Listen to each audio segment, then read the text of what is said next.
اے نبی ہم نے آپ کے ذکر کو بلند کر دیا۔ یہی وجہ ہے قرآن کریم میں، احادیث کے ذخیرے میں، اذانوں میں، نمازوں میں جہاں کہیں اللہ تبارک و تعالیٰ کا نام آتا ہے تو وہیں تاجدار مدینہ شہنشاہ بطحہ محمد مصطفیٰ صلی اللہ علیہ وسلم کا نام نامی بھی ضرور آتا ہے۔ اسی وجہ سے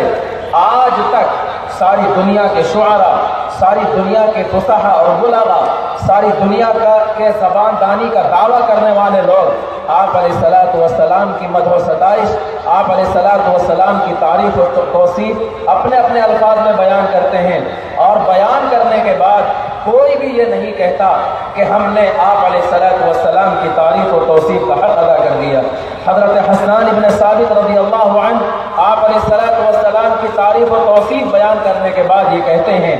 ما ان مدحت محمدا بمقالتی ولكن مدحت مقالتی بمحمدی۔ میں نے آپ کی تعریف کرنے کے بعد میں نے اپنے مضمون اور اپنے مقالے میں آپ علیہ السلام کا ذکر کرنے کے بعد آپ کی حمد و ستائش میں کوئی اضافہ نہیں کیا، بلکہ میں نے آپ کے نام نامی کے ذریعے اپنے مضمون کو مزین کر لیا، اپنے اشعار کو محلہ اور مجلہ کر لیا، اور میں نے اپنے اشعار و گفتگو کو سنوار لیا۔ اسی لیے چاہے وہ عربی کے شعراء ہوں یا اردو